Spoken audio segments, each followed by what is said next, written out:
Hey Vangshan family, welcome back. Let's start our new fan fiction. Before that, if you're new, please subscribe my channel, like the video and share your thought in comment section. Let's start it. रात की चांदनी ने आसमान को अपनी रोशनी से सजाया था, वही जमीन पर भी नज़ारा बहुत खूबसूरत था। आज न्यू ईयर नाइट थी और हर कोई अपनी अपनी तरीके से अपने पार्टनर के साथ, रिलेटिव्स के साथ और फ्रेंड्स के साथ इस न्यू ईयर को एंजॉय कर रहा था। हर तरफ खुशी थी और हर किसी के फेस पर स्माइल थी, चाहे अमीर हो या फिर गरीब। अपने अपने हिसाब से वो इस नए साल को अपनी अपनी तरीके से वेलकम कर रहा था। जहाँ हर तरफ खुशी का माहौल था, वही एक इंसान जो अपना वर्क कंप्लीट करके घर पे लौट रहा था। रास्ते से जब वो जा रहा था तब उसे एक बड़े से ब्रिज को क्रॉस करना था। वो इंसान जो स्माइल के साथ अपने घर की तरफ बढ़ रहा था, अचानक जब वो ब्रिज पर पहुंचता है तब उसकी नज़र ब्रिज के एक कॉर्नर पर जाती है जहां एक इंसान कुछ कर रहा था। रास्ते से जाता वो ओमेगा जब ठीक से उस इंसान की तरफ देखता है तब उसे ऐसा लगता है जैसे वो इंसान ब्रिज से कूद के सुसाइड करने की कोशिश कर रहा है। इवन वो तो कूदने के लिए आगे बढ़ ही चुका था, तभी वो ओमेगा भागते हुए उस इंसान की तरफ जाता है और उसे पीछे से टाइटली होल्ड कर लेता है। इवन उसने उसके शर्ट की कॉलर को पीछे से पकड़ लिया था। वही उसके दूसरे हाथ में उस इंसान का एक आर्म था और वो उसे पीछे खींचने की कोशिश कर रहा था ताकि वो इंसान नीचे गिर ना पाए। बहुत मुश्किल से वो ओमेगा अपनी पूरी स्ट्रेंथ का यूज़ करके उस इंसान को जैसे तैसे करके उस ब्रिज के रेलिंग से नीचे उतारता है और उसे लेकर वो सीधा ज़मीन पर गिर चुका था। वो ओमेगा नीचे गिरा हुआ था। वही उस ओमेगा को अभी अभी रियलाइज़ हुआ था कि उसने जिस इंसान को बचाया है वो एक स्ट्रॉन्ग अल्फा है। उस ओमेगा का तो उस अल्फा के नीचे पापड़ बन चुका था। बेचारे को इस अल्फा को बचाने के चक्कर में अच्छा खासा लग चुका था। इवन उसके बैक पे बहुत हर्ट हुआ था। वो ओमेगा दर्द से करा रहा था। वही वो अल्फा, उसे तो बेचारे को समझा ही नहीं कि एग्जैक्टली हुआ क्या। अभी तो वो ब्रिज के ऊपर बैठा हुआ था और अभी वो ब्रिज के ऊपर गिरा हुआ है, वो भी किसी के ऊपर है। वो ओमेगा जो दर्द में करा रहा था, वही जैसे ही ये अल्फा वो बात रियलाइज़ करता है, वो तुरंत अपने आप को संभालता है और साइड में जाकर ज़मीन पर ही बैठ जाता है। वही वो ओमेगा बेचारे को बहुत लगी थी और वो अपने बैक को साथ ही अपने आर्म को पकड़ के उस अल्फा की तरफ गुस्से से देख रहा था। वो अल्फा जो इस ओमेगा का इतना गुस्सा देखकर एक पल के लिए तो डर चुका था, पर बाद में वो उस ओमेगा की तरफ देखता है और इससे पहले कि वो अल्फा कुछ अपना बोलने के लिए मुंह खोलता, इससे पहले वो ओमेगा ही उस अल्फा की तरफ देखते हुए लगभग चिल्लाते हुए कहता है, तुम्हें अकल नहीं है क्या? क्या कर रहे थे तुम? अपनी जिंदगी खत्म करना गलत होता है, मरना सही बात नहीं है। मरने से हर प्रॉब्लम सॉल्व आउट नहीं होती। पागल इंसान, आज न्यू ईयर है, अगर कोई प्रॉब्लम भी है तो तुम न्यू स्टार्ट कर सकते हो, सब कुछ भूल जाओ, पर ऐसे मरना, अपनी जान देना, ये किसी भी प्रॉब्लम का सल्यूशन नहीं होता। जानते हो तुमसे भी ज़्यादा परेशान लोग इस दुनिया में हैं, तो वो सब क्या मर जाते हैं? नहीं, मरने वाला कायर होता है। अपनी प्रॉब्लम्स से फाइट करना चाहिए, ऐसे मरने से कुछ नहीं होता। और अगर तुम मर गए तो सोचो तुम्हारे पेरेंट्स का, तुम्हारे रिश्तेदारों का, तुम्हारे फ्रेंड्स का, उनका क्या होगा? कितने रोएंगे वो तुम्हारे लिए। नहीं खुद के बारे में तो उनके बारे में तो सोचो। वो ओमेगा जो नॉन स्टॉप उस अल्फा पर ज़ोर ज़ोर से चिल्ला रहा था, साथ ही वो अपनी बैक और अपने आर्म को भी रब कर रहा था। वो अल्फा उस ओमेगा की तरफ अनब्लिंकिंगली देख रहा था। डिम लाइट में वो ओमेगा सच में बहुत ब्यूटीफुल लग रहा था। Black jeans, red shirt, hairs की पोनी और उसके क्यूट से फेस पर वो गुस्सा साथ ही उसकी इतनी सारी बातें, वो बातें करते वक्त उसके लिप्स की वो मूवमेंट, उन लिप्स के नीचे एक खूबसूरत मोल, उसकी आंखों में एक अनजान के लिए वो वरीडनेस, और बेचारे को लगा भी था ना, तो कैसे वो खुद की बैक को और आर्म को रब कर रहा है। सच में वो बहुत क्यूट लग रहा है, किसी बनी की तरह। वो अल्फा जो उस ओमेगा की इतनी सारी बकबक सुन रहा था, वही वो ओमेगा नॉन स्टॉप बस अपनी बातों को बोले जा रहा था, बोले जा रहा था, बोले ही जा रहा था। अरे ये चुप होने का नाम ही नहीं ले रहा। कितना बोलता है ये इंसान, पर कितना प्यारा बोलता है ना, कितना क्यूट लग रहा है ये। वो अल्फा जो यही सब कुछ सोच रहा था, और ये सोचते सोचते उसके फेस पर एक हल्की सी स्माइल भी आ चुकी थी। जैसे ही उस ओमेगा ने ये स्माइल देखी थी, वो कहीं ना कहीं और भी ज़्यादा गुस्सा हो चुका था। वो जैसे तैसे करके खुद को मैनेज करता है और खड़ा करता है, पर बेचारे के पैर में भी थोड़ी सी लगी हुई थी। इस बात का रियलाइज़ उसे अभी अभी हुआ था जब वो उठते समय लड़खड़ाया था, पर इससे पहले कि वो फिर से नीचे गिरता और हर्ट हो जाता, वो अल्फा उसे तुरंत ही अपने स्ट्रॉन्ग आर्म्स का सपोर्ट देकर होल्ड कर लेता है। वो दोनों बहुत करीब हो चुके थे। अचानक उस ओमेगा के माउथ पर सील लग चुका था, और वो अनब्लिंकिंगली उस अल्फा के उन शाइनी आईज में देख रहा था। इतना हैंडसम अल्फा आज तक कभी नहीं देखा। सच में ये कितना ज़्यादा चार्मिंग लग रहा है। Black jeans, tight white shirt जिसमें क्लियरली उसके एब्स विजिबल हैं, उसके ऊपर एक हुडी, गले में एक चैन और मेसी हल्के से लॉन्ग हेयर्स जो हवा की वजह से कहीं ना कहीं और भी ज़्यादा मेसी हो रहे हैं। दोनों की दिल की धड़कनें बढ़ चुकी थी, और दोनों भी एक दूसरे की आंखों में इंटेंसली देख रहे थे। बहुत करीब जो आ चुके थे दोनों, इनफैक्ट एक दूसरे की आर्म में थे। इतना ब्यूटीफुल मोमेंट, बट एक कार के हॉर्न की वजह से पूरा स्पॉइल हो गया, और दोनों भी अचानक अपने अपने होश में आए। वो ओमेगा जिसने खुद को पीछे कर लिया और संभाल लिया, साथ ही वो अपनी नज़रें चुरा रहा था, वही वो अल्फा भी अपने होश में आ चुका था, और होश में आने के बावजूद उसकी नज़र उस ओमेगा से हटी नहीं थी। क्लियरली देख सकता था वो अल्फा उस ओमेगा के पिंक चिक्स और रेड ईयर्स को, जो शाइनेस से और भी ज़्यादा रेड हो रहे थे। उस अल्फा के फेस पर एक हल्की सी स्माइल आ जाती है। वही वो ओमेगा खुद को संभालता है और खुद के दिल की धड़कनों को भी, और उस अल्फा की तरफ देखते हुए फिर से गुस्से से बोलता है, देखो मैंने तुम्हें बचाया है, तो अब तुम्हारी जान मेरी हुई, और मैं तुम्हें ऑर्डर करता हूँ कि तुम्हें इस जान को लेने का कोई हक नहीं है। वापस जाओ और खुद को संभालो। कोई प्रॉब्लम है तो उसे सॉल्व करो, और नहीं सॉल्व हो रही तो उस प्रॉब्लम को ही अपनी लाइफ से निकाल दो, पर मरना मत, ये सॉल्यूशन नहीं होता। समझ गए ना? देखो कितनी ब्यूटीफुल नाइट है। इसी नाइट की तरह हमारी ज़िंदगी भी होती है, बहुत खूबसूरत होती है, पर अंधेरे की वजह से कभी कभी हमें सामने नज़र नहीं आता। ऐसे वक्त में तारों की तरफ देखना चाहिए। देखो रात में भी कैसे जगमगाते रहते हैं। इन तारों की ही तरह अपनी लाइफ में होप ढूंढो और जीना सीखो। मरना मत, तुम्हारी लाइफ किसी और के लिए बहुत प्रीशियस होगी, एटलीस्ट उस इंसान के लिए तो भी जीना, ठीक है? आई होप कि तुम समझ गए होगे और तुम फिर से ऐसी बेवकूफ़ी नहीं करोगे। इतना बोलकर वो ओमेगा जिसकी हाइट उस अल्फा से छोटी थी, वो अपने हाथ को आगे बढ़ाता है और उस अल्फा के हेयर्स को प्यार से रफल करते हुए कहता है, डोंट वरी, सब ठीक हो जाएगा। मैं तुम्हारे लिए प्रे करूँगा। हमेशा मुस्कुराते रहना। गुड बाय, मैं निकलता हूँ, मुझे घर जाना है, और तुम भी सीधा घर जाना। हाँ, फिर से यहाँ मत आना।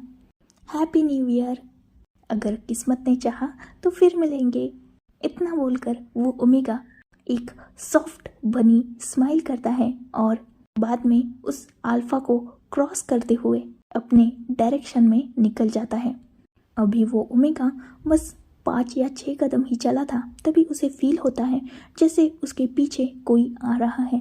जैसे ही वो रुककर पीछे मुड़कर देखता है तो वो अल्फा उस ओमेगा को फॉलो कर रहा था। वो ओमेगा को लगता है कि उसे भी इसी डायरेक्शन में जाना होगा, इसीलिए वो उस ब्रिज पर आगे की तरफ बढ़ने लगता है। वो अल्फा अभी भी उसके पीछे पीछे चल रहा था। वो ओमेगा उस अल्फा को कुछ नहीं कहता। इनफैक्ट उसे खुशी हो रही थी कि उसने मरने का टॉपिक ड्रॉप कर दिया और वो जिंदगी की तरफ बढ़ रहा है, एक न्यू स्टार्ट करेगा। यही सोचकर वो ओमेगा फिर से अपने डायरेक्शन में चलने लगता है। ब्रिज क्रॉस हो चुका था और वो ओमेगा अब अपने घर के रास्ते में था, पर अभी भी वो देखता है कि वो अल्फा उसी को फॉलो कर रहा है। वो ओमेगा एक जगह पर रुक जाता है। वो अल्फा की तरफ देखता है जो अभी उससे कुछ कदम दूरी पर था और वो भी अपनी जगह रुक चुका था। वो ओमेगा फिर से 2 कदम चलता है और पीछे मुड़कर देखता है। वो अल्फा भी 2 कदम आगे आया था और रुक चुका था, पर उन दोनों में अभी भी 10 या 5 कदम का फासला था। ऐसे ही वो ओमेगा 1 कदम बढ़ा था, वो अल्फा भी 1 कदम आगे बढ़ा था। वो ओमेगा 1 कदम पीछे डालता, वो अल्फा भी 1 कदम पीछे डालता। वो ओमेगा जब देखता है कि वो अल्फा उसे कॉपी कर रहा है, साथ ही फॉलो भी कर रहा है, वो थोड़ा गुस्सा हो जाता है। वो पलटता है और अपने बिग फुट स्टेप के साथ उस अल्फा के सामने आकर 1 कदम की दूरी पर खड़ा हो जाता है और उस अल्फा की तरफ गुस्से से देखने लगता है।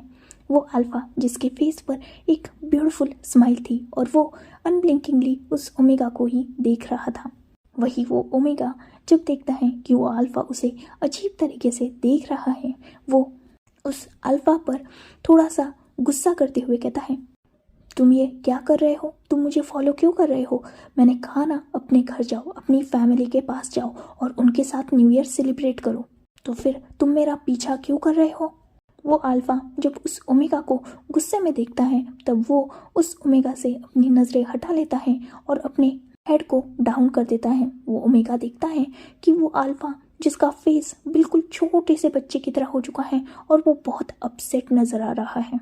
कुछ देर तक वो अल्फा कुछ भी रिएक्ट नहीं करता और अचानक वो फिर से पलट जाता है और उस ब्रिज की तरफ निकल जाता है, मतलब चलने लगता है। वो ओमेगा जब ये देखता है वो कंफ्यूज हो जाता है, पर उसे कुछ अजीब फील होता है तो वो भी उस अल्फा का पीछा करने लगता है। वो ओमेगा देखता है कि वो अल्फा फिर से उस ब्रिज के पास गया और उसके रेलिंग पर चढ़ने की कोशिश कर रहा है। जैसे ही ये बात वो ओमेगा देखता है वो फिर से भागते हुए जाता है और उस अल्फा की पीछे से कॉलर पकड़ता है। थैंकफुली वो अल्फा अभी भी इसी साइड को था तो आसानी से वो ओमेगा उसे खींचता है और उसे अपनी तरफ मोड़ते हुए गुस्से से बोलता है, तुमसे मना किया ना मैंने, तुम्हें समझ में नहीं आता? मरना नहीं है, तुम्हें जीना होगा। क्या प्रॉब्लम है तुम्हारी लाइफ में? ऐसे मरना क्यों है तुम्हें? वो अल्फा अपने सैड क्यूट फेस के साथ उस ओमेगा की तरफ देखता है और लगभग टीयरी आइज के साथ कहता है, मैं अनाथ हूँ, मेरा कोई नहीं है और जो है वो मेरी बिल्कुल केयर नहीं करते। मेरे डैड ने मेरी मॉम के डेथ के बाद सेकंड मैरिज कर ली और मेरी स्टेप मदर मुझे बहुत बुली करती है, मुझसे घर का सारा काम करवाती है और मुझे कभी कभी डंडे से मारती भी है। मेरा स्टेप ब्रदर भी मुझे बहुत परेशान करता है, मुझे वो पार्ट टाइम जॉब करने के लिए फोर्स करते हैं और इतना ही नहीं, मेरे सारे पैसे भी छीन लेते हैं, मेरे पास कुछ भी नहीं रहता। इवन मैंने 2 दिनों से कुछ खाया भी नहीं है क्योंकि मेरे पास पैसे ही नहीं है। कल मैं अपने पार्ट टाइम जॉब पर लेट पहुंचा तो मेरे ओनर ने मुझे निकाल दिया। अगर ये बात मैं अपने घर जाकर अपनी स्टेप मदर को बताऊंगा तो वो मुझे बहुत मारेगी, तो मैंने सोचा कि मैं मर जाऊंगा। वो ओमेगा जब ये सब सुनता है उसे भी बहुत सैड फील होता है। वो अल्फा अपनी बात को कंटिन्यू करते हुए कहता है, मैं अपने घर नहीं जाऊंगा, मुझे मार नहीं खानी। आज तो न्यू ईयर है ना, आज मुझे बिल्कुल मार नहीं खानी, तो मैंने सोचा कि मैं अपनी जान दे देता हूँ, यही सब खत्म हो जाएगा। फिर से कभी भी मुझे मार भी नहीं पड़ेगी और डांट भी नहीं पड़ेगी और ना ही मुझे इतनी सारी मेहनत करनी पड़ेगी। वो ओमेगा जो इस सारी चीज़ों को शायद समझ सकता था, वो उस अल्फा की तरफ देखता है और कहता है, मतलब तुम्हारी फैमिली होकर भी तुम अनाथ हो। वो अल्फा नोट करता है। वो ओमेगा उस अल्फा की तरफ देखता है और कहता है, देखो एक काम करो, मरने से ना कुछ नहीं होता, तुम फिलहाल मेरे साथ चलो। फिलहाल तो रात हो चुकी है, इतनी रात को कहाँ जाओगे तुम, तो मेरे साथ चलो, मेरा घर है। आज की रात तुम वहाँ रुक जाना और कल हम सोचेंगे कि क्या करना है। पर तुम सच कह रहे हो ना, तुम मुझे धोखा तो नहीं दे रहे हो ना? क्योंकि अगर ऐसा हुआ ना तो देख लेना तुम, मैं तुम्हें मारूंगा। वो अल्फा नोट करता है और अपने पपी फेस को दिखाते हुए कहता है, क्या तुम्हें लगता है कि मैं तुमसे झूठ बोलूँगा? क्या मैं इतना बुरा लगता हूँ? जाने दो, तुम भी मुझ पे यकीन नहीं कर रहे हो ना, इसीलिए मेरा मरना ही ठीक है। इतना बोलकर वो अल्फा फिर से उस पुल पे चढ़ने की कोशिश करने लगता है। वही वो ओमेगा फिर से उसका हाथ पकड़ता है और तुरंत कहता है, अरे नहीं नहीं, तुम तो गलत समझ रहे हो, मैंने यकीन कर लिया, चलो चलो हम घर चलते हैं, चलो चलो जल्दी, मरने का प्लान कैंसिल, चलो चलो। वो अल्फा उस ओमेगा से अपना हाथ छुड़ाता है और उसकी तरफ देखते हुए कहता है, पक्का ना, तुम मुझ पे यकीन करते हो ना, या तुम्हें गलत लग रहा है? चाहे तो प्रूफ करने के लिए मैं मर। इतना ही उस अल्फा ने बोला था कि वो ओमेगा तुरंत अपने एक हाथ को उस अल्फा के माउथ पर रख देता है और उसके माउथ को कवर करते हुए उसकी आंखों में देखते हुए कहता है, अरे नहीं पापा, मैंने यकीन किया, प्रॉमिस, मैंने यकीन किया। तुम चलो, मेरे साथ चलो, देखो लेट हो चुका है, अगर यही रुके तो और ठंड बढ़ जाएगी, तुम चलो मेरे साथ। वो अल्फा नोट करता है और उस ओमेगा के पीछे पीछे चलने लगता है। वही वो ओमेगा जिसने उस अल्फा का एक आर्म टाइटली अपने दोनों हाथ से पकड़ के रखा था और लगभग उसे खींचते हुए लेके जा रहा था, क्योंकि उसे अभी भी डर लग रहा था कि कहीं ये उससे छूटकर फिर से मरने की कोशिश ना करे। वही वो अल्फा जिसके फेस पर सॉफ्ट स्माइल थी और वो उस ओमेगा के फेस पर अपने लिए टेंशन देख सकता था। वो ओमेगा उस अल्फा को कुछ दूरी पर अपने घर पे लेके जाता है। ये एक छोटा सा घर था जिसमें एक किचन, हॉल और एक छोटा सा बेडरूम था। वो ओमेगा उस अल्फा को घर के अंदर लेके जाता है और उसे बैठने के लिए बोलता है। वही वो अल्फा उस ओमेगा का पूरा घर ठीक से देख रहा था और काउच पर बैठ चुका था। वो ओमेगा खुद के लिए भी पानी लाता है और उस अल्फा के लिए भी, और उस अल्फा को पानी देते हुए उसकी तरफ देखता है और उससे उसका नाम पूछ लेता है। वो अल्फा पानी पीता है और बाद में उस ओमेगा की तरफ देखते हुए अपनी सॉफ्ट वॉइस में कहता है, मेरा नाम वांगजी है, और तुम्हारा? ये सुनते ही वो ओमेगा एक सॉफ्ट स्माइल के साथ कहता है, मेरा नाम वी वुशियान है। वो अल्फा जो पूरे घर को देख रहा था, वो वुशियान की तरफ देखता है और कहता है, तुम्हारी फैमिली, क्या वो यहाँ नहीं है या वो न्यू ईयर पर बाहर गए हैं? क्या उन्हें बुरा नहीं लगेगा कि तुम मुझे एक अल्फा को इतनी रात को घर पे लाए हो? क्या वो तुम्हें डांटेंगे नहीं? वो ओमेगा एक स्माइल के साथ वांगजी को रिप्लाई करते हुए कहता है, मुझे कोई नहीं डांट सकता क्योंकि मैं अनाथ हूँ, यहाँ अकेला रहता हूँ। ये पूरा मेरा ही घर है और मैं रेंट पे करता हूँ, इसलिए मुझे कोई निकाल भी नहीं सकता। डोंट वरी, तुम यहाँ आराम से रह सकते हो। ये सुनते ही उस अल्फा के फेस के रिएक्शन थोड़े सैड हो चुके थे। विंग वांगजी की तरफ देखता है और कहता है, अरे तुम अपसेट क्यों हो गए? वांगजी विंग की तरफ देखता है और कहता है, तुम अनाथ हो ना? विंग चीयरफुली कहता है, तो फिर क्या हुआ?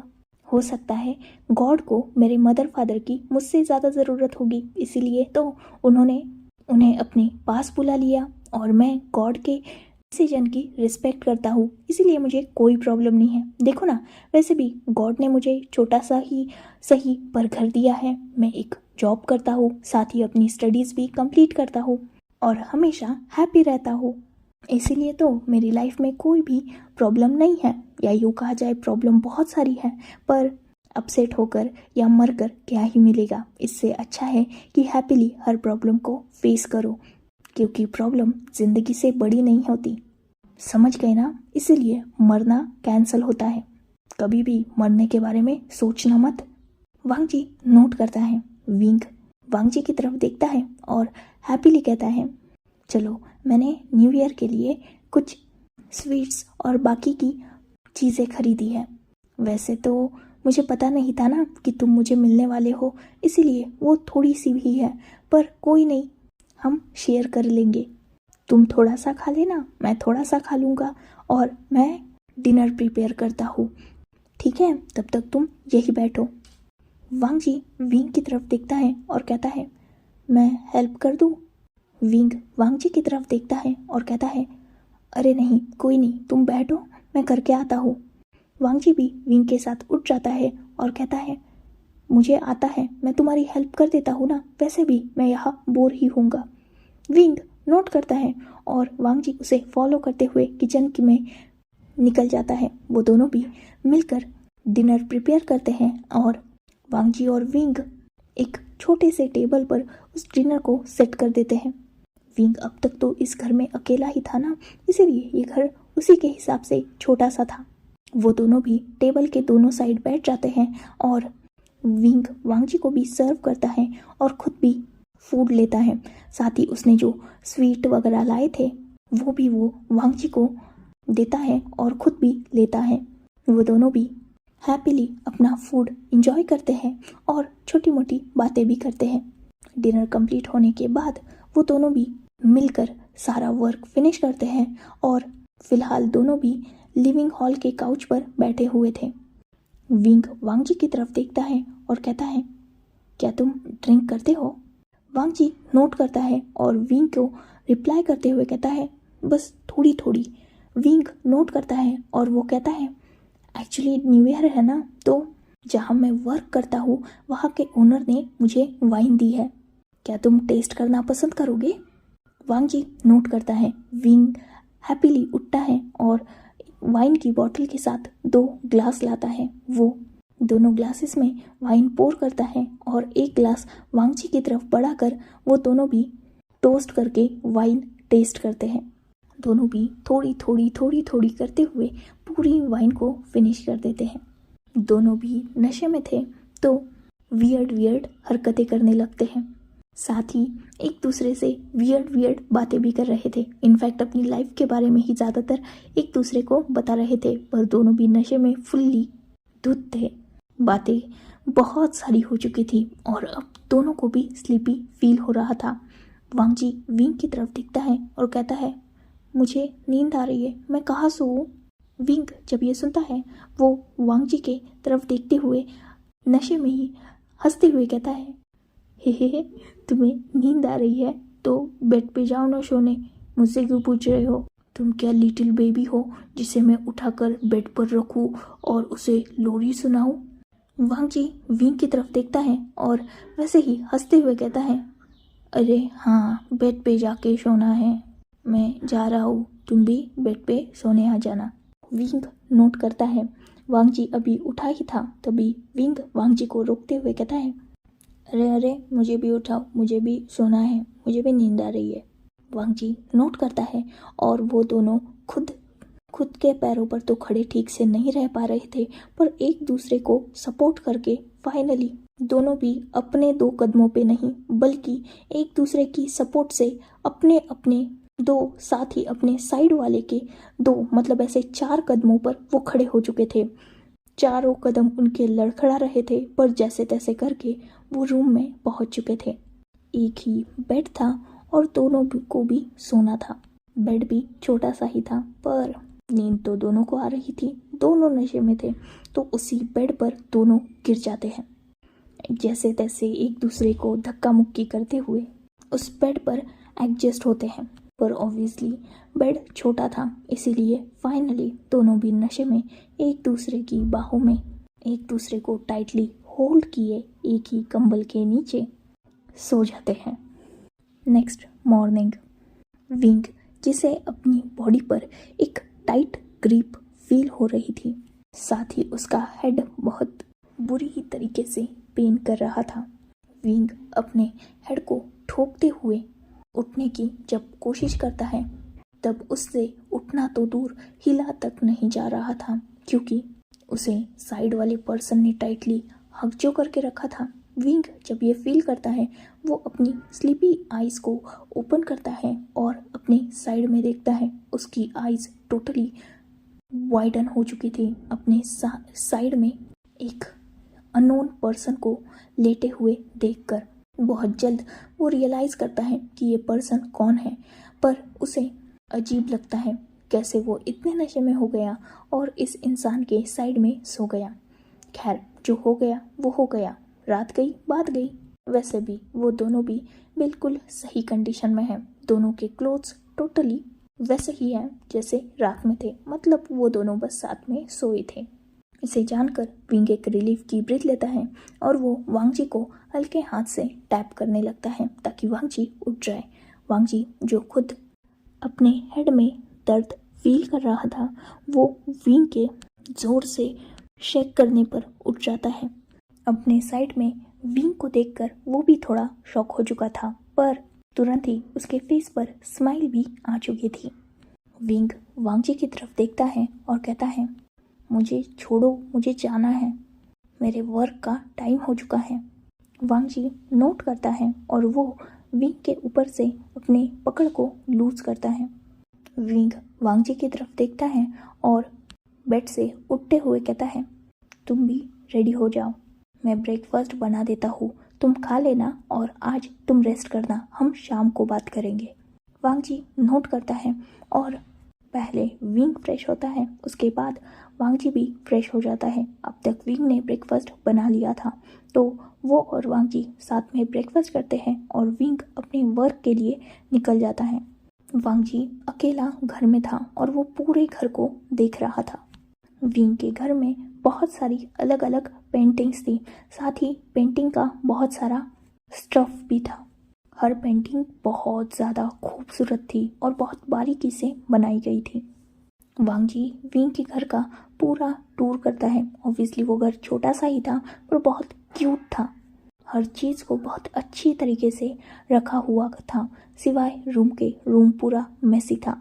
वांगजी डीप ब्रीथ लेता है और वो पूरे रूम को ठीक से क्लीन करता है। साथ ही वो घर के बाकी बचे हुए काम भी करने लगता है, जैसे डिश क्लीन करना, किचन को ठीक से मैनेज करना, उसके बाद विंग के क्लोथ्स को धोना, विंग का बेडरूम जो मेसी था उसे ठीक करना, बेडशीट को ठीक करना और साथ ही घर की नॉर्मल क्लीनिंग और डस्टिंग। वांगजी सब कुछ कर चुका था और वो विंग का इंतज़ार कर रहा था। फिलहाल दोपहर हो चुकी थी और विंग ने कहा था वो सीधा शाम को आएगा, इसलिए वांगजी टाइम पास के लिए इधर उधर घूमने लगता है। अचानक वांगजी के मोबाइल पर बहुत सारे कॉल्स आने लगते हैं। वांगजी उन कॉल्स को नॉर्मली इग्नोर कर रहा था, पर जब कॉल्स बहुत ज़्यादा हो जाते हैं, साथ ही मैसेजेस भी थे, तो वांगजी ना चाहते हुए भी कॉल पिक कर लेता है। सामने से वो इंसान वांगजी को कुछ बोलता है, पर वांगजी उस इंसान को गुस्से में रिफ्यूज़ कर देता है और कॉल डिस्कनेक्ट कर देता है। पर अभी भी उसके मोबाइल पर बहुत सारे कॉल्स और मैसेजेस लगातार आ ही रहे थे। वांगजी से इरिटेट हो जाता है और वो सीधा अपना मोबाइल ही बंद करके रख देता है। फिर से वो अपने टाइम पास में लग जाता है। अभी फ़िलहाल शाम का वक्त होने में आया था। वांगजी जानता था कि विंग घर आ जाएगा, इसीलिए वो किचन में जाके कुछ बनाने का सोचता है, पर वो देखता है कि घर में ग्रोसरी ख़त्म हो चुकी है। वांगजी पास के ही एक ग्रोसरी शॉप में जाता है और वहाँ से बहुत सारी ग्रोसरी परचेस करके लेके आता है। वांगजी सारी ग्रोसरी किचन में सेट करता है और उसके बाद वो फिर से फूड मेक करने लगता है। वांगजी का फूड लगभग बन ही चुका था, तभी वांगजी डोर में कुछ हलचल फील करता है। तुरंत ही विंग सेकंड की से डोर ओपन करके अंदर आ चुका था और उसका ध्यान वांगजी पर गया था। वांगजी को देखकर विंग एक सॉफ्ट स्माइल करता है और विंग जो थका हुआ लग रहा था वो काउच पर जाकर बैठ जाता है। वांगजी उसके लिए पानी लाता है और विंग को देते हुए उसके साइड में ही बैठ जाता है। विंग जो थक चुका था वो पानी पीता है और उसके बाद वांग जी विंग को हैप्पीली बताता है कि उसने डिनर प्रिपेयर कर लिया है। ये सुनकर विंग नोट करता है और वो पूछता है वांग जी से कि उसने आफ्टरनून में क्या खाया। वांग जी विंग को बताता है कि वो बाहर गया था और उसने वही कुछ खा लिया। विंग नोट करता है। वांग जी विंग को फ्रेश होने का बोलकर खुद डिनर सेट करने निकल जाता है। विंग भी उठता है, वो फ्रेश होता है और वांग जी के साथ डिनर टेबल पर ज्वाइन करता है। वांग जी और विंग डिनर कर रहे थे तब विंग वांग जी से बातें करने लगता है, जैसे वो क्या काम करता था, उसका आगे का क्या प्लान है, वो क्या अपने पेरेंट्स के पास वापस जाना चाहता है, अगर नहीं तो वो यहाँ विंग के साथ रह सकता है। विंग कुछ दिनों तक उसकी रिस्पॉन्सिबिलिटी उठाएगा, पर उसके बाद वांग जी को भी विंग की हेल्प करनी होगी क्योंकि विंग भी अकेला है। वांग जी इस बात पर तुरंत मान जाता है और वो विंग को कहता है, ठीक है, मैं तुम्हारे साथ रहूँगा और कल मैं कुछ वर्क ढूंढ लूँगा और तुम्हारे साथ यहाँ के एक्सपेंसेस को शेयर करूँगा।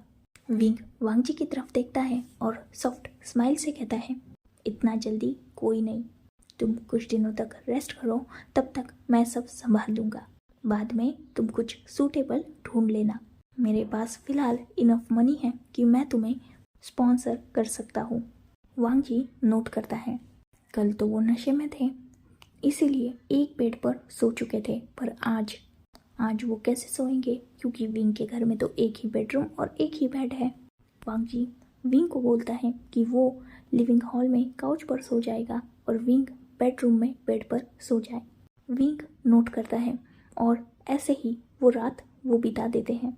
नेक्स्ट मॉर्निंग विंग वांग जी को बोलता है कि वो आफ्टरनून में रेडी रहे, वो दोनों भी शॉपिंग पे जाएंगे क्योंकि वांग जी के पास उसके कोई भी क्लोथ्स नहीं है ना। वांग जी नोट करता है। विंग जिसने ब्रेकफास्ट प्रिपेयर कर लिया था, वो दोनों भी ब्रेकफास्ट इंजॉय करते हैं और विंग वांग जी को केयर करने का बोलकर वहाँ से निकल जाता है अपने वर्क पे। आज विंग आफ्टरनून में घर आया था क्योंकि उसने अपना कॉलेज बंक किया था। विंग वांग जी को लेकर मॉल में जाता है और उसके अकॉर्डिंग कुछ क्लोथ्स को लेता है। ऑब्वियसली विंग अपने अकॉर्डिंग क्लोथ्स लेता है जो उसके बजट के अंदर हो। वो वांग जी को ठीक से क्लोथ्स बाय करके देता है, साथ ही शूज़ और कुछ नॉर्मल डेली नीड की चीज़ें भी। वांग जी भी हैप्पीली उन्हें लेता है और वो विंग के साथ बाहर ही लंच करने का डिसाइड करता है। विंग भी इस पर मान जाता है। वो दोनों भी लंच करते हैं और विंग बिल पे करने ही वाला था तभी वांग जी उसे रोक देता है और बिल खुद पे करता है। विंग जब उसे पैसों के बारे में पूछता है तब वांग जी उसे बताता है कि उसके पास कुछ पैसे थे और बाकी पैसे उसने कल ग्रोसरी में खर्च किए और बचे हुए पैसे से आज वो ये बिल पे कर रहा है। विंग वांग जी को बोलता है कि उसे इसकी कोई ज़रूरत नहीं है, वो पे कर देगा, ये पैसे वांग जी बाद में अपने लिए यूज़ कर ले। पर वांग जी नहीं मानता और वो विंग को अपनी तरफ से ट्रीट देना चाहता था, इसीलिए वो अपने सारे पैसे खर्च कर देता है। विंग को ये देखकर अच्छा भी लगता है कि एटलीस्ट वांग जी उसके लिए कुछ एफर्ट्स तो कर रहा है। खैर वो दोनों भी घर जाते हैं और कॉलेज तो बंक हो चुका था, इसीलिए विंग के पास कुछ टाइम था। वांग जी और विंग एक दूसरे से बातें करने लगते हैं। तब वांग जी विंग से पूछता है कि पेंटिंग्स किसने बनाई। विंग उसे बताता है कि ये पेंटिंग्स उसका शौक है, उसकी हॉबी है और जब भी वो फ्री होता है तब पेंटिंग्स बनाता है। वांग जी विंग को बोलता है कि उसे इस पेंटिंग्स को सेल करना चाहिए। विंग वांग जी को हंसते हुए रिप्लाई करता है कि वो कोई बहुत बड़ा पेंटर नहीं है, एक छोटा मोटा पेंटर है जिसकी पेंटिंग प्रोफेशन नहीं बल्कि जस्ट हॉबी है। वैसे भी उस जैसे पेंटर की पेंटिंग लेगा ही कौन, जो ना ही फेमस है और ना ही इतना ज़्यादा अपने काम में परफेक्ट। पर फिर भी वांग जी उसे बोलता है कि उसे ट्राई तो करना चाहिए, क्यों ना वो विंग के लिए ट्राई करे। विंग वांग जी को देखता है और उसे जो करना है वो करने की परमिशन देकर खुद अपने घर के कामों में लग जाता है, जिसमें वांग जी भी उसकी हेल्प कर रहा था। कुछ वक्त गुजर जाता है और विंग वांग जी को इन्फॉर्म करता है कि अब उसे वर्क के लिए जाना होगा, उसका पार्ट टाइम जॉब कुछ देर बाद है। वांगजी नोट करता है और विंग वहाँ से जॉब के लिए निकल जाता है। इवनिंग में जब वांगजी घर आता है, विंग घर आता है, तब वांगजी ने हमेशा की तरह डिनर बना के रखा था। वो दोनों भी डिनर एंजॉय करते हैं और बाद में फिर से सो जाते हैं। ऐसे ही 2-3 दिन बीत चुके थे। वांगजी अब विंग के ब्रेकफास्ट, लंच, डिनर का ख्याल रखता, साथ ही घर की क्लीनिंग, डस्टिंग और बाकी सारे काम खुद वांगजी कर लिया करता था। वही विंग, जिसका वर्कलोड थोड़ा कम हो चुका था, क्योंकि ऑब्वियसली घर तो पूरा वांगजी मैनेज कर रहा था और उसे बस अब अपने जॉब्स पर ध्यान देना था, साथ ही स्टडी पर भी। उन दोनों में अच्छी बाउंडिंग हो चुकी थी और वांगजी को पता चला था कि विंग एक ऑर्फन है और उसके पेरेंट्स की डेथ एक एक्सीडेंट में हो गई। उसके बाद विंग बहुत सालों तक ऑर्फनेज में था और बाद में जब उसकी एज कंप्लीट हुई तब उसे ऑर्फनेज से निकाल दिया गया। उसके बाद विंग पार्ट टाइम जॉब करने लगा और उसी से वो अपनी स्टडी को भी कंटिन्यू करने लगा। विंग एक ब्रिलियंट स्टूडेंट है, जिस वजह से उसे हर बार स्कॉलरशिप मिल जाती है, जिस वजह से उसकी सारी स्टडीज़ स्कॉलरशिप में मैनेज हो जाती है। बस उसे अपने एक्सपेंस को पे करने के लिए ही जॉब्स करने पड़ते हैं और वो अच्छी तरीके से फ़िलहाल सेटल्ड है। वो 2 जॉब्स करता है, एक मॉर्निंग में होती है और एक इवनिंग में। उसका आफ्टरनून में कॉलेज होता है। नाइट में जॉब पे आने के बाद विंग स्टडीज़ करता है और उसके बाद वो सो जाता है। यही उसका नॉर्मल रूटीन है। विंग की लाइफ बहुत कॉम्प्लिकेटेड नहीं है, बहुत सिंपल है। विंग ने तो अपने बारे में वांगजी को सब कुछ बता दिया था, पर वांगजी के पास विंग को बताने के लिए कुछ भी नहीं था। ऑलरेडी जो था वो वांगजी ने विंग को बता दिया था। बातों बातों में वांगजी ने विंग से रिलेशनशिप के बारे में भी पूछ लिया था। तब विंग वांगजी को हंसते हुए बताता है कि उस जैसे अनाथ ओमेगा से कौन ही रिलेशन बनाना चाहेगा। वैसे भी उसके पास इन सब चीज़ों के लिए टाइम नहीं है। वो तो स्टडी करके एक अच्छा या तो जॉब फाइंड करना चाहता है या फिर वो खुद का बिजनेस स्टार्ट करना चाहता है। पर फिलहाल ना ही उसकी स्टडी कंप्लीट है और ना ही उसके पास इतना पैसा है कि वो अपना न्यू सेटअप सेट कर सके। इसीलिए वो फिलहाल अपना पूरा फोकस बस पैसों के पीछे लगा रहा है, क्योंकि फिलहाल उसे पैसों की ज़रूरत है एक ब्राइट फ्यूचर के लिए। ये सुनकर वांगजी खुश हो चुका था। ऐसे ही और 1-2 दिन बीत जाते हैं। विंग और वांगजी कंफर्टेबली एक दूसरे के साथ रहने लगे थे। खासकर वांगजी, जो विंग की तरफ धीरे धीरे अट्रैक्ट हो रहा था। विंग का जॉली नेचर, उसकी वो प्यारी सी स्माइल, क्यूट हरकतें, केयरिंग बिहेवियर और मोस्ट इम्पॉर्टेंट उसका वांगजी को पैम्पर करना। विंग वांगजी को अभी तक भी वर्क पे नहीं जाने देता था और वो वांगजी की हर छोटी बड़ी बात का ख्याल रखता था। इवन हर रोज़ घर से निकलने से पहले उसके हाथ में कुछ मनी देता था, ताकि वो अपने लिए कुछ चीज़ें अगर लगे तो उसे परचेस कर पाए। वांगजी इससे बहुत हैप्पी होता और वो भी विंग से बहुत ज़्यादा ही अटैचमेंट फील कर रहा था, क्योंकि अब तक उसकी इतनी अच्छी तरीके से केयर किसी ने नहीं की थी। धीरे धीरे उन दोनों की भी नज़दीकियाँ बढ़ रही थी और दोनों भी इसे समझ भी रहे थे और दोनों इस बात से खुश भी थे। दोनों आफ्टर ऑल अकेले थे और एक दूसरे को समझ सकते थे। एक के पास फैमिली होकर भी नहीं थी और दूसरे के पास तो थी ही नहीं। तो हाँ, वो परफेक्ट मैच मिल चुका था एक दूसरे को। आज संडे था और विंग के कॉलेज को भी छुट्टी थी, साथ ही जॉब्स को भी। तो विंग वांगजी को बोलता है कि वो बाहर जाकर थोड़ा सा फन करेंगे। वांगजी इस बात पर मान जाता है और वो विंग के साथ बाहर जाता है। वो दोनों भी बहुत सारा फन करते हैं, एक साथ घूमते हैं, थोड़ी बहुत शॉपिंग करते हैं, उसके बाद बाहर ही कुछ खाते पीते हैं, इधर उधर घूमते हैं और बहुत सारा फन करते हैं। एक जगह पर भीड़ में वांगजी और विंग बिछड़ जाते हैं। विंग जो वांगजी को ढूंढ रहा था और बहुत ज़्यादा वरीड हो चुका था, क्योंकि वांगजी उसे कहीं भी मिल नहीं रहा था। इनफैक्ट विंग की आंखों में आंसू तक आ चुके थे।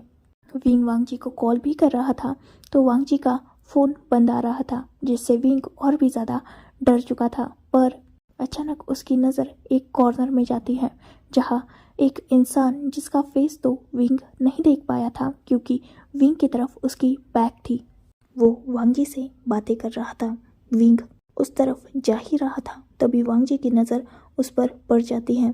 वांगजी जैसे ही विंग को देखता है, उसके फेस पर थोड़ा डर आ चुका था। वांगजी उस इंसान को वहाँ से भेज देता है और वो भागते हुए विंग की तरफ आता है।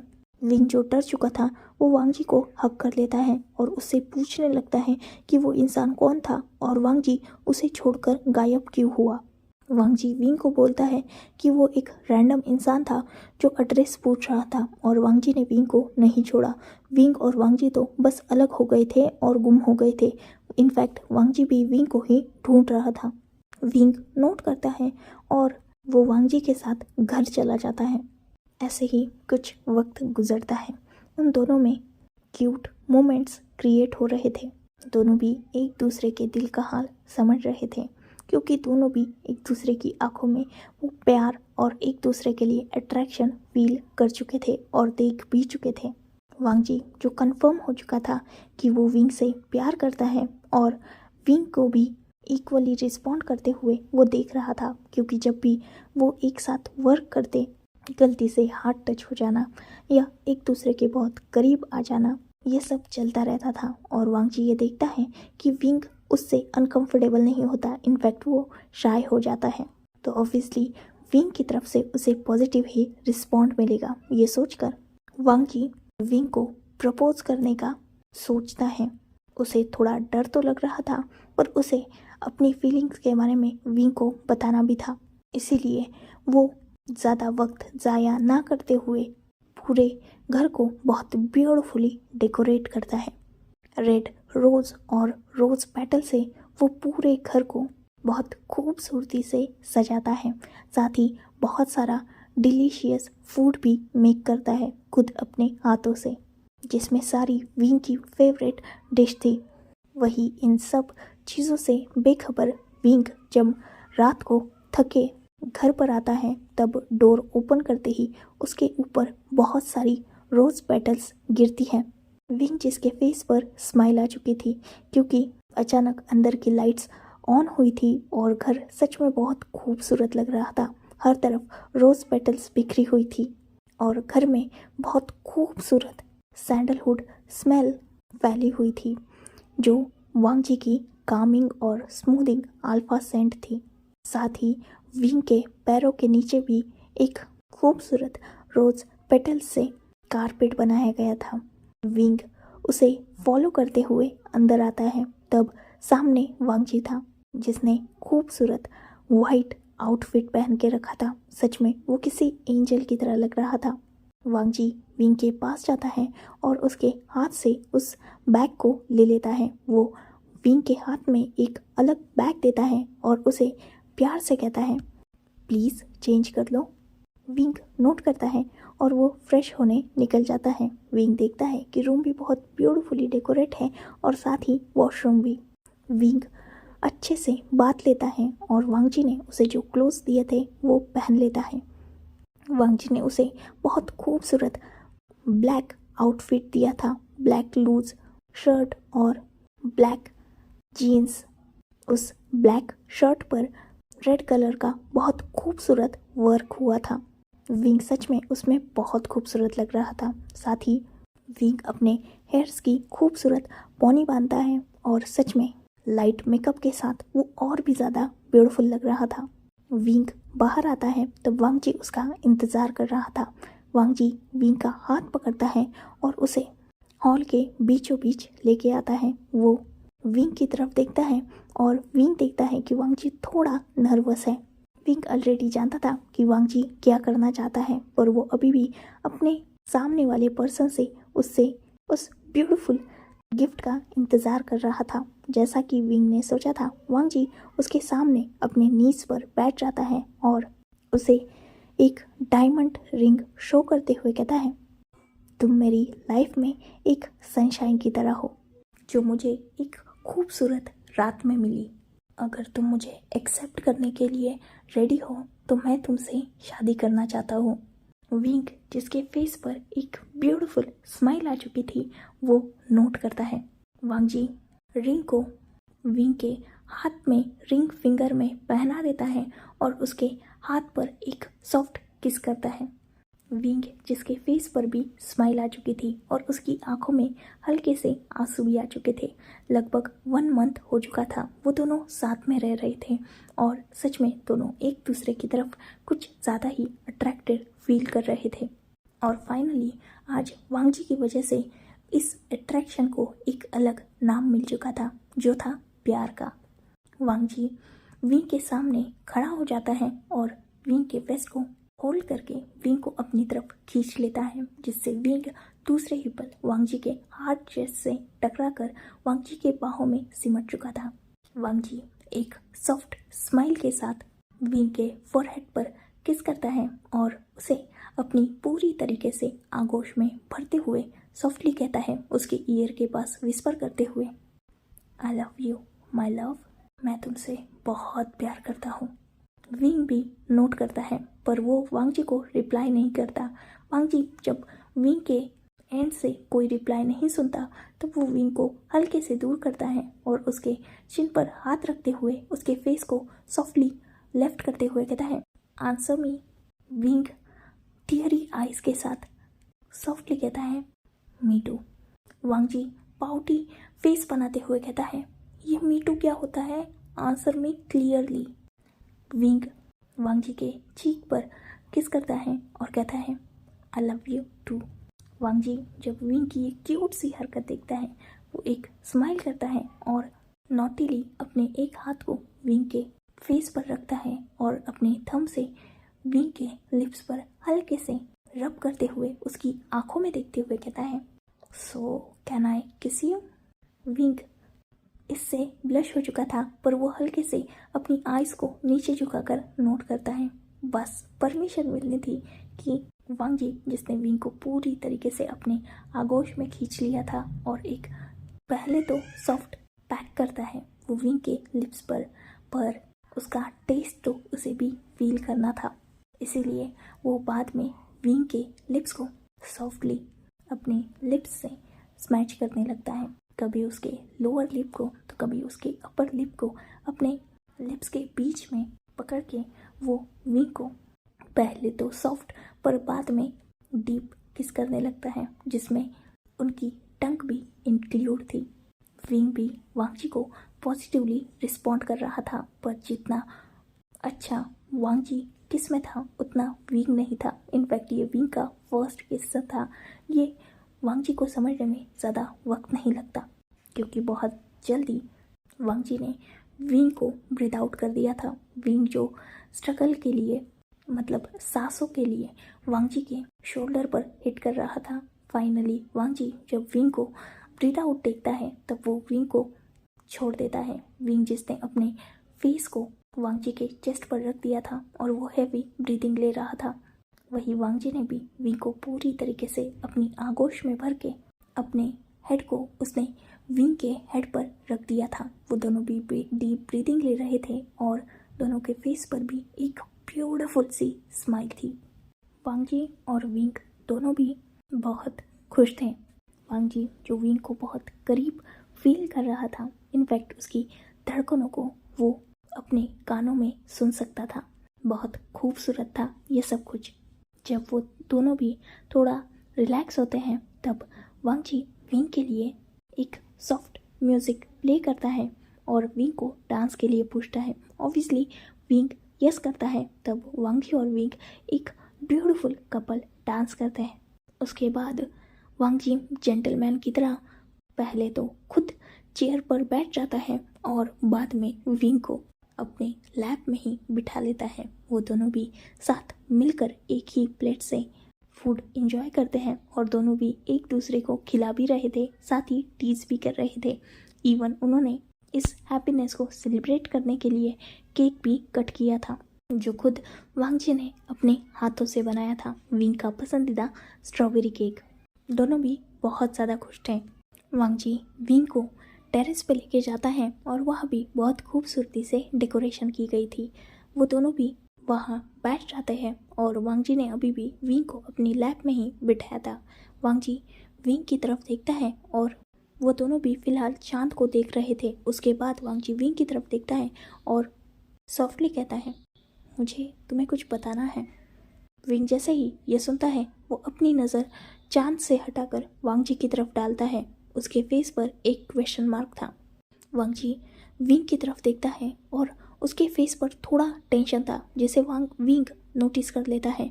इससे पहले कि विंग कुछ बोलता, वांग जी थोड़ा हेजिटेटली बोलता है, देखो गुस्सा मत करना और ना ही मुझ पर चिल्लाना, मेरी सिचुएशन को समझ लेना।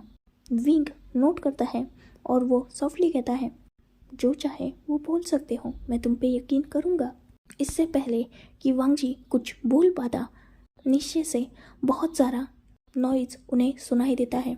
वांग जी और विंग तुरंत उठ जाते हैं और वो नीचे की तरफ जाते हैं। दोनों भी देखते हैं कि उनके डोर पर बहुत ज़ोर से नॉक हो रहा है। विंग तुरंत भागते हुए डोर को ओपन करता है। तब बाहर बहुत सारे लोग थे जिन्होंने ब्लैक आउटफिट पहन के रखा था और सब बॉडीगार्ड लग रहे थे।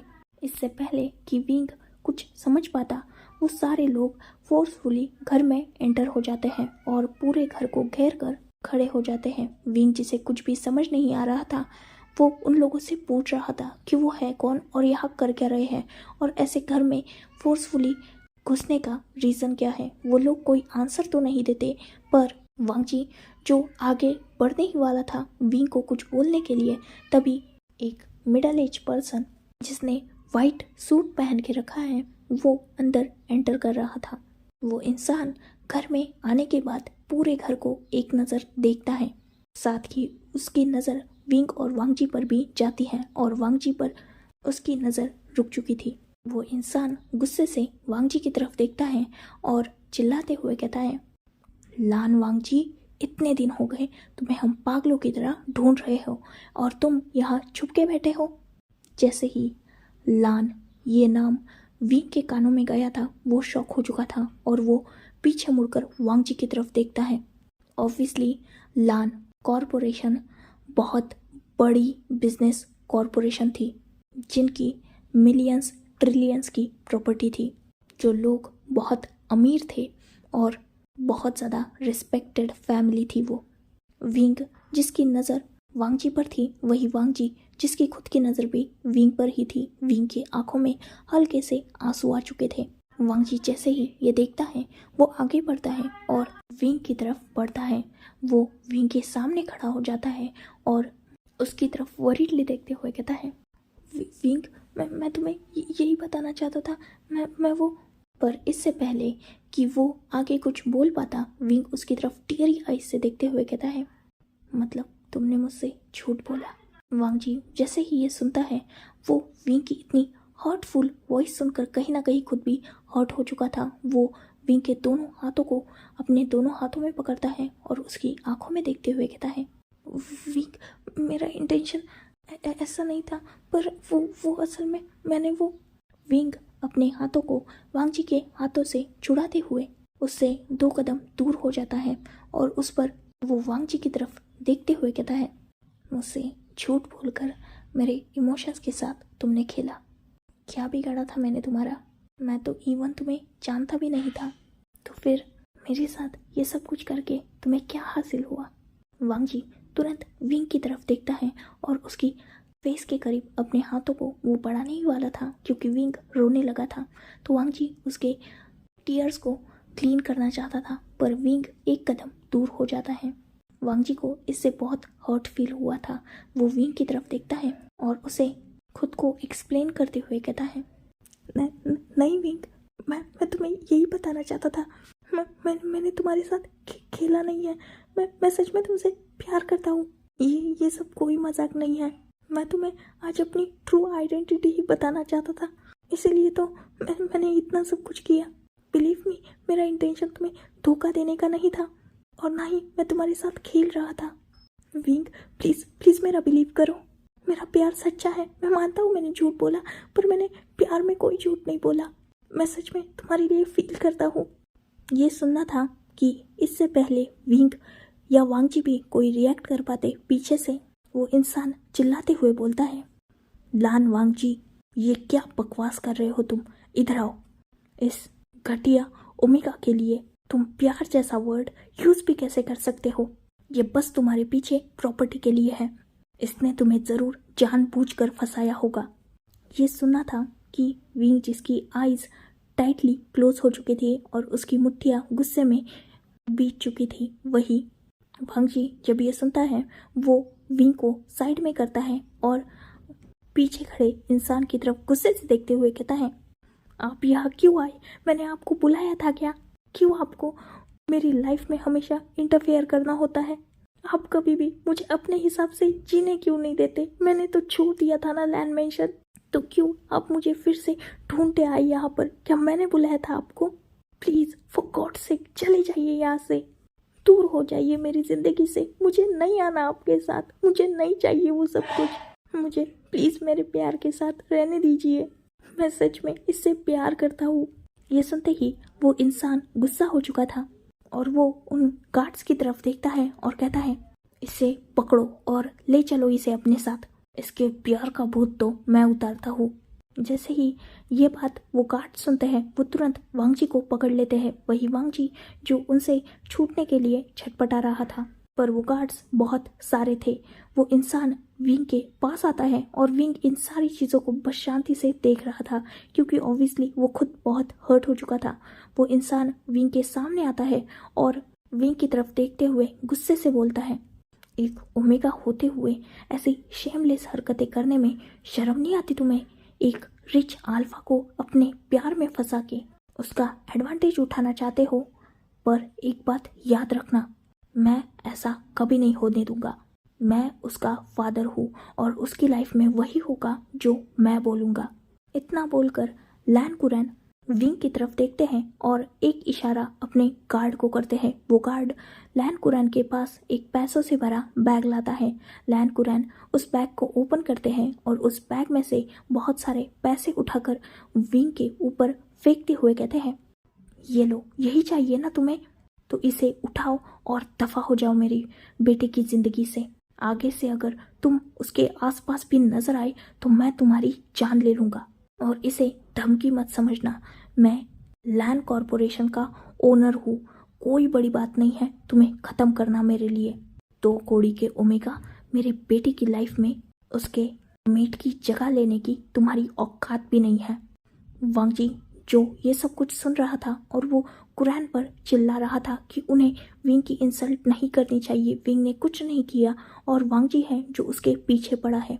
पर कुरैन वांगजी की कोई भी बात नहीं सुनते। कुरैन वांगजी को गार्ड्स को बोलकर फोर्सफुली कार में डालने को बोलते हैं और वो खुद भी वहां से जा ही रहे थे, तभी विंग उन्हें रोक देता है। कुरैन रुक जाते हैं। विंग उन सारे पैसों को जमीन पे से उठाता है और कुरैन को देते हुए कहता है, आई एम सॉरी सर, आपने मुझे गलत समझ लिया। मुझे सच में नहीं पता था कि ये आपका बेटा है, वरना मैं ऐसी गलती कभी नहीं करता।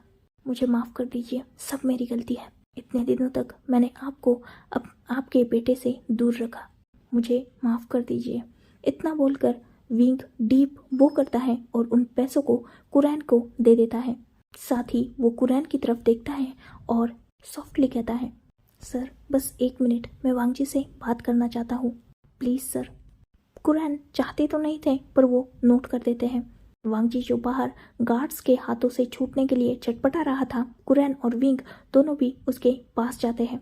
विंग आगे बढ़ता है और कुरैन के इशारे पर वांगजी को गार्ड्स ने छोड़ दिया था। वांगजी जब देखता है कि विंग उसके सामने खड़ा है, वो इससे पहले कि विंग को कुछ बोल पाता, विंग अपने हाथ की जो रिंग थी उसे निकालता है और उसे वांगजी के हाथ में रखते हुए टीयरी आइज के साथ कहता है, आई एम सॉरी सर, मुझे माफ़ कर दीजिए अगर मैंने आपके साथ कुछ गलत बिहेव किया होगा तो। मुझे नहीं पता था कि आप इतने बड़े इंसान हैं। मुझे माफ़ कर दीजिए कि मैंने आपसे इतना काम कराया। वांगजी आगे बढ़ता है और वो विंग के दोनों शोल्डर पर अपने हाथों को रखते हुए कहता है, विंग विंग मेरा बिलीव करो, मैं सच में तुमसे प्यार करता हूँ। मैंने कोई भी नाटक नहीं किया। मैं मानता हूँ कि मैंने झूठ बोला, पर मेरा प्यार झूठा नहीं है Wing, please believe me. Wing Wang ji के हाथों को अपने शोल्डर से हटाते हुए उसे रिस्पेक्टफुली बो करता है और कहता है, सर, आपके फादर ने सही कहा, आपसे प्यार करने की मेरी औकात नहीं है, मुझे माफ़ कर दीजिए और अच्छा होगा कि हम आगे से ना मिले। इतना बोलकर विंग स्ट्रेट खड़ा हो जाता है और वो वांग जी को आगे कुछ भी बोलने का चांस ना देते हुए कुरैन के पास जाता है और कहता है, सर, फिर एक बार मुझे माफ़ कर दीजिए और आप अपने बेटे को यहाँ से लेके जा सकते हैं। आगे से मैं कभी भी उसके आसपास नज़र नहीं आऊँगा। इवन अगर आप चाहेंगे तो मैं ये सिटी भी छोड़ दूँगा। कुरैन नोट करते हैं और वो वांग जी को वहाँ से फोर्सफुली गार्ड के हेल्प से लेकर निकल जाते हैं। वही वांग जी जो चिल्ला रहा था और विंग को मना कर रहा था, बार बार विंग को अपने प्यार पर यकीन दिलाने की कोशिश कर रहा था, पर विंग अंदर जा चुका था। वही वांग जी को ज़बरदस्ती गार्ड्स ने कार में बिठा दिया था और वो विंग के घर से वांग जी को खींचते हुए लेके गए थे। विंग वापस घर आ चुका था। अपने घर में उस डेकोरेशन को वो देख रहा था। करीबन 1 घंटे पहले कितना खुश था ना वो, और 1 घंटे बाद ही उसकी सारी खुशियाँ तहस महस हो गई। सच में वांग जी ने उसके साथ ऐसा नहीं करना चाहिए था। उससे अपनी ट्रू आइडेंटिटी नहीं छुपानी चाहिए थी। शायद अगर विंग को वांग जी की ट्रू आइडेंटिटी पता होती तो विंग कभी भी वांग जी जैसे इंसान से प्यार करने की हिम्मत नहीं करता, जिसकी पहुंच विंग के औकात से बहुत बाहर की है। वो लैंस का हायर है और विंग एक ऑर्फन है। वो आसमान में रहता है और विंग ज़मीन की धूल है। एक हर रोज़ आसमान का ताज पहनता है और दूसरा हर रोज़ ज़मीन की खाक छानता है। खैर, जो हो चुका वो हो चुका। शायद अच्छा हुआ कि ये जल्दी हुआ, वरना अगर प्यार हद से ज़्यादा बढ़ जाता तो विंग शायद खुद को संभाल नहीं पाता। विंग जो बहुत अपसेट था वो वांग जी के ही ख्यालों में डूब चुका था और अपने प्यारे मोमेंट्स को याद करके वही फाइनली सो भी चुका था। वही दूसरी तरफ वांग जी जिसे फोर्सफुली लैन मेंशन में लाया गया था और लैन कुरैन ने उसे रूम में बंद करवा दिया था। वांग जी जो वहाँ से निकलने के लिए डोर को कंटिन्यूली नॉक किए जा रहा था, इवन वो तोड़ने की कोशिश कर रहा था, पर ऑब्वियसली वो ऐसा कुछ नहीं कर पाता। इवन लैन कुरैन ने मेंशन के गार्ड्स को भी बढ़ा दिया था। वांग जी ने भागने की भी कोशिश की तो गार्ड्स ने उन्हें पकड़ के फिर से रूम में पैक कर दिया था। वांग जी जो चीख रहा था, चिल्ला रहा था और लगातार यही बोल रहा था कि उसे निकालो यहाँ से, उसे अपने विंग के पास जाना है, वो नहीं रहना चाहता यहाँ, वो सब कुछ छोड़कर बस अपने विंग के पास जाना चाहता है। पर ऑब्वियसली उसकी ये बातें सुनता कौन। वो रात तो जैसे तैसे कट जाती है। दोनों भी रो रहे थे और बहुत ज़्यादा अपसेट थे, पर जैसे तैसे करके रोते रोते ही सो भी चुके थे। नेक्स्ट मॉर्निंग विंग उठ चुका था, साथ ही वो अपने काम के लिए भी हमेशा की तरह रेडी होकर निकल चुका था, पर हमेशा की तरह उसके फेस पर वो स्माइल नहीं थी। कहीं ना कहीं वो अपसेट था, साथ ही रोने की वजह से उसकी आइज़ भी फ्लफी हो चुकी थी। विंग का फिर से डेली रूटीन स्टार्ट हो चुका था, फिर से दोनों जॉब्स, उसके बाद उसका कॉलेज स्टडीज़। बस अब वो पहले की तरह हंसता नहीं रहता था, वो हमेशा गुमसुम नज़र आता था। हमेशा जब भी उस ब्रिज से गुजरता तब वो वांग जी को याद करता। रात को सोते वक्त वो वांग जी को हमेशा अपने पास महसूस करना चाहता।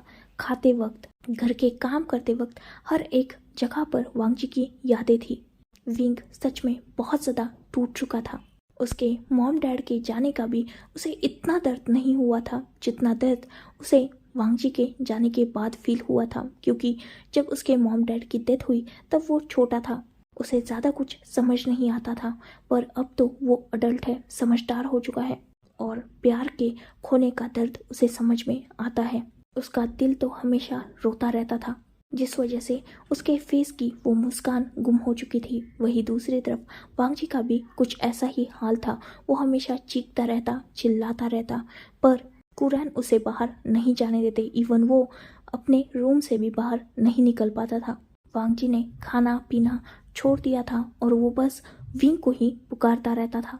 विंग और वांग जी को अलग हुए अब करीबन 20 दिन गुजर चुके थे। इन 20 दिनों में जहाँ एक तरफ विंग की हालत बहुत बुरी हो चुकी थी, वहीं वांग जी की भी हालत कुछ सही नहीं थी।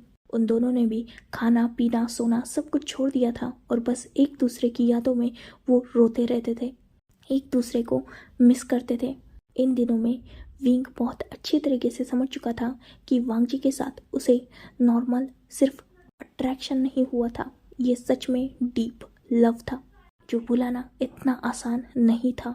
नहीं भूला जा रहा था वांग जी विंग के तरफ से। उसका दिल हमेशा वांग जी को पुकारता रहता, पर वांग जी कहीं नहीं था। विंग को हर जगह बस वांग जी नजर आता। विंग नहीं रह सकता था यहाँ वांग जी की यादों के साथ। इसीलिए विंग फाइनली डिसाइड करता है कि वो इस शहर को छोड़ देगा और एक नई जगह पर जाएगा। वो अपने दोनों जॉब्स पर भी बात कर लेता है इस बारे में और साथ ही अपने कॉलेज से अपने टीसी को भी निकालने की एप्लीकेशन डाल देता है। बीच में ही वो स्टडी छोड़ के जा रहा था, पर नेक्स्ट कॉलेज में उसका ट्रांसफ़र भी हो चुका था, इसीलिए उसे इतना प्रॉब्लम नहीं था। ऑब्वियसली वो एक ब्रिलियंट स्टूडेंट था, इसीलिए सारी प्रोसेस में उसकी हेल्प कॉलेज के प्रिंसिपल और बाकी लोगों ने की थी। विंग जिसका आज इस सिटी में लास्ट डे था, क्योंकि मॉर्निंग में वो निकलने वाला है और आज लास्ट डे ही उसे अपने दोनों जॉब पे जाना है और सब कुछ सेटल करना है। विंग पहले तो जॉब जाता है अपने फर्स्ट वाले, उसके बाद वो फिर से अपने कॉलेज जाता है, वहाँ से सारी फॉर्मेलिटी कंप्लीट करता है और नाइट में वो फिर से अपने सेकेंड पार्ट टाइम जॉब पे जाता है। उसके बाद जब वो वहाँ से लौट रहा था, उसे दूर से ही एक इंसान फिर से उसी पुल पर नजर आता है। विंग जब उस इंसान के पास जाता है तब उसे वो इंसान फेमिलियर नजर आता है।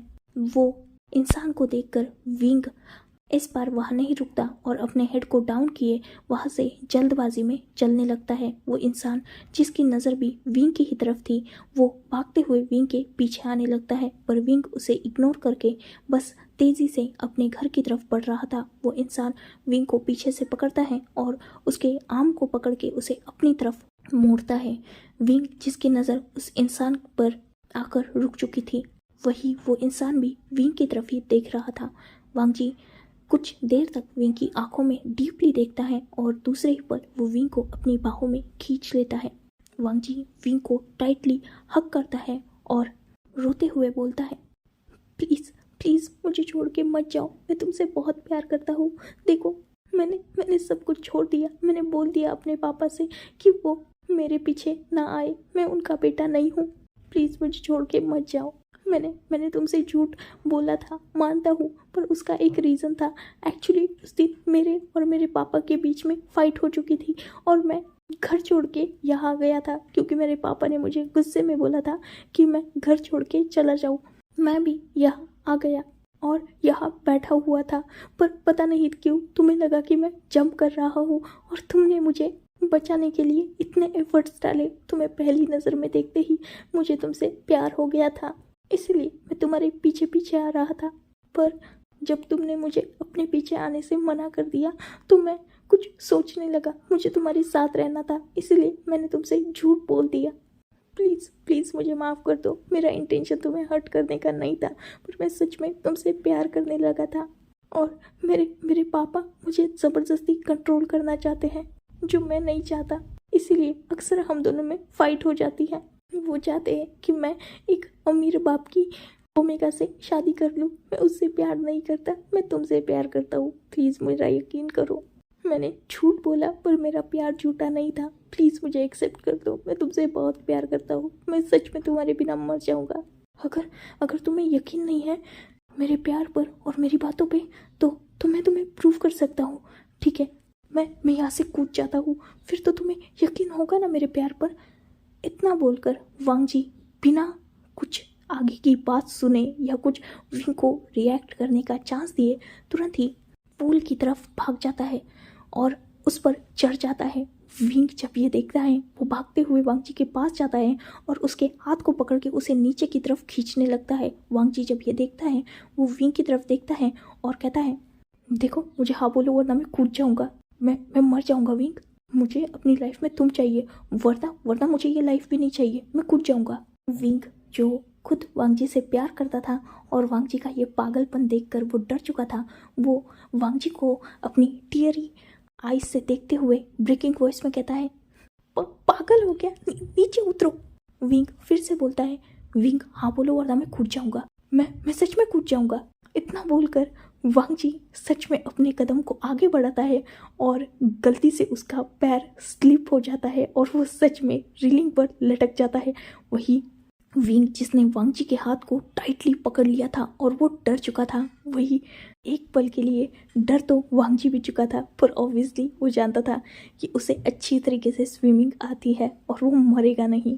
पर विंग की आंखों में अपने लिए कंसर्न देखकर उसे अच्छा लग रहा था, तो वो फिर से विंग को बोलता है, छोड़ो मुझे, तुम मुझे एक्सेप्ट नहीं करना चाहते ना, तो मरने दो, इस लाइफ का कोई वैल्यू नहीं है तुम्हारे आगे, छोड़ो मेरा हाथ, क्यों पकड़ा है मुझे।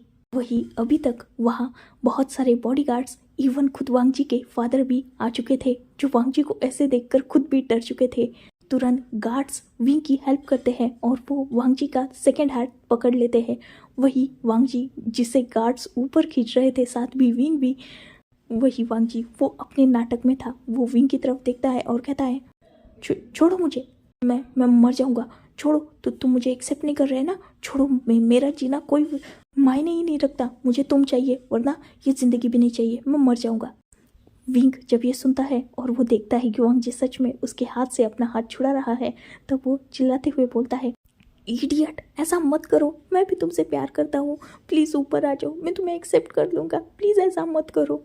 वही वांगजी के फादर ये सारी नौटंकी देख रहे थे, क्योंकि ऑब्वियसली वो जानते थे कि उनका बेटा स्विमिंग चैंपियन है और नीचे गिरा भी तो ये पानी उसकी जान नहीं ले सकता, पर फिर भी वो इसे बस होने दे रहे थे, ना वो वांगजी को रोक रहे थे ना वो विंग को। विंग जब वांगजी के प्यार को एक्सेप्ट करता है तो वांगजी विंग और उस गार्ड्स के हेल्प से ऊपर आता है और वो तुरंत ही विंग को हक करने जाने ही वाला था, तभी विंग उसे जोर से कान के नीचे बजा देता है, जिससे वांगजी की एक पल के लिए पूरी दुनिया घूम चुकी थी। विंग वांगजी की तरफ गुस्से से देखते हुए कहता है, उसी दिन कहा था ना, किसी भी प्रॉब्लम का सल्यूशन मौत नहीं होती, तुम्हें मरने की इतनी क्या जल्दी मची होती है, इडियट, पागल इंसान, मुझे डरा दिया तुमने। इतना बोलकर विंग वांगजी को हक कर लेता है, वही वांगजी भी विंग को हक बैक करता है। वही वांगजी के फादर दूर खड़े ये सब देख रहे थे, उनके फेस पर भी एक ब्यूटीफुल स्माइल थी। विंग और वांगजी एक दूसरे से अलग होते हैं और वांगजी विंग के फोरहेड पर एक किस करता है। वो विंग की तरफ देखते हुए कहता है, तो अब वादा करते हो ना, तुम मेरे साथ रहोगे और हमेशा मुझसे प्यार करोगे, मुझे छोड़ोगे तो नहीं ना, मैं तुमसे शादी करना चाहता हूँ, हमारी एक फैमिली होगी।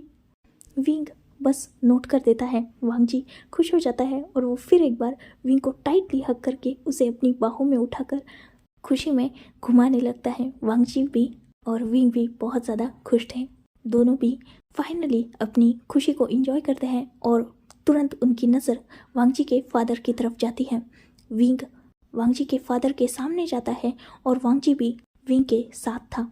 विंग वांगजी के फादर के सामने अपनी नीज पर बैठ जाता है और उनके सामने अपने हेड को डाउन करते हुए कहता है, अंकल आप मुझे गलत समझ रहे हैं, मुझे सच में नहीं पता था कि वांगजी रिच है, उसने तो मुझे झूठी कहानी बताई थी कि वो अनाथ है और उसके स्टेप मदर और ब्रदर उसे बुली करते हैं, जिस वजह से वो मरने के लिए यहाँ आया है।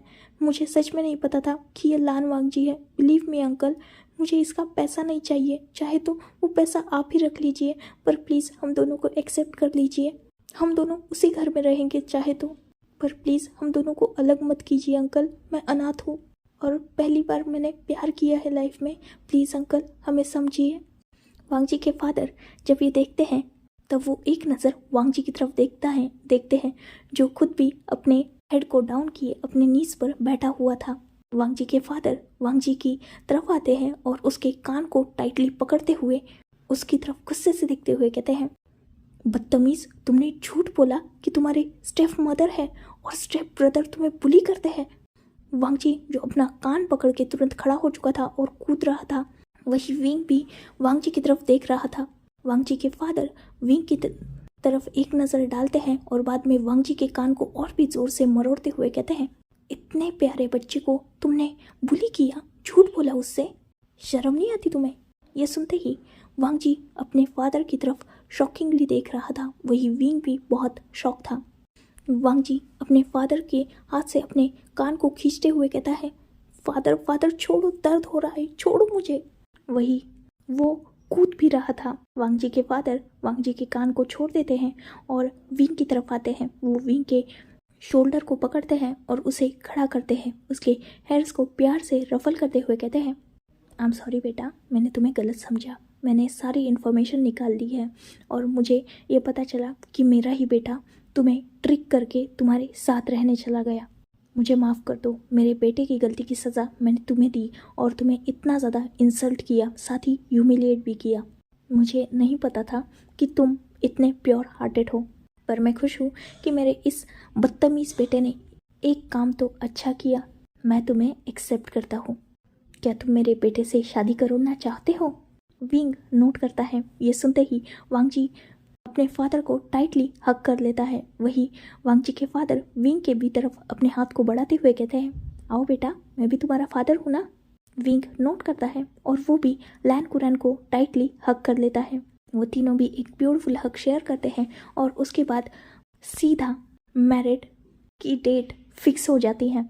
वेडिंग वेन्यू पर ब्यूटीफुल हैंडसम अल्फा अपने वाइट टक्सीडो में एक अलग ही कहर ढा रहा था। वही ओमेगा जिसने खूबसूरत सेम कपल आउटफिट पहन के रखा था, वो एंटर करता है और बस अल्फा के दिल की धड़कनें तो जैसे रुक सी गई थी। फाइनली वो दोनों भी एक दूसरे के सामने थे और वेडिंग वॉव्स लेते हैं। एक दूसरे को एक्सेप्ट करने के बाद प्रीस्ट उन दोनों को किस करके वेडिंग को सील करने के लिए बोलते हैं। एक डीप और पैशनेट किस के साथ पूरे वेडिंग हॉल में क्लैपिंग की और वूटिंग की वॉइस गूंज चुकी थी। सब बहुत ज़्यादा खुश थे। लैन कुरैन भी, उनकी रियल वाइफ और वांग जी की रियल मदर लैन ई भी और उनका रियल ब्रदर लैन सिचान भी, जो एक अल्फा है। ऑब्वियसली वांग जी ने अपनी पूरी फैमिली के बारे में झूठ बोला था और बाद में इसके लिए उसे अच्छी खासी पनिशमेंट मिली भी थी। बेचारा पूरा दिन धूप में नीच पर बैठा हुआ था। वही विंग की सब केयर कर रहे थे और उसके बारे में जानकर सब थोड़ा अपसेट भी थे, पर विंग को सब प्यार भी करने लगे थे और फाइनली विंग और वांग जी की इस प्यारी सी जोड़ी को वो एक्सेप्ट भी कर चुके थे। शादी दोनों की हो चुकी थी और सब बहुत ज़्यादा खुश थे। वेडिंग के बचे हुए रिचुअल्स को भी वो दोनों कंप्लीट करते हैं, जैसे टी सेरेमनी और बैंक्वेट। उसके बाद वो दोनों भी अपने वेडिंग को नेक्स्ट स्टेप पर ले जाने के लिए फ़िलहाल वेडिंग के बाद अपने वेडिंग चैम्बर में थे। चैम्बर को बहुत ब्यूटीफुली डेकोरेट किया गया था और विंग और वांग जी दोनों भी बहुत ज़्यादा खुश थे। हॉट पार्ट अगर चाहिए होगा तो प्लीज़ मुझे कमेंट कर देना। टेलीग्राम पर और व्हाट्सएप पर मैं शेयर कर दूंगी। फाइनली वो दोनों भी अपनी वेडिंग नाइट कंज्यूमेट करते हैं और एक दूसरे को अल्फा ओमेगा मार्क भी करते हैं। रात भर उस रूम से बस मॉन ग्रोन और स्किन स्लैपिंग की आवाज़ें ही आ रही थी, जिससे पूरा लैन मेंशन गूंज उठा था। लैनी, लैन कुरैन और लैन सिचान तो वहाँ से भाग गए थे और सारे सर्वेंट्स को भी छुट्टी देकर भगा दिया था। फाइनली ये ब्यूटीफुल स्टोरी एक क्यूट से एंडिंग के साथ यही ख़त्म होती है। अगर पसंद आई हो तो प्लीज़ लाइक शेयर सब्सक्राइब कर देना और अपने फ्रेंड्स के साथ शेयर भी कर देना। Good bye, take care, enjoy your beautiful life.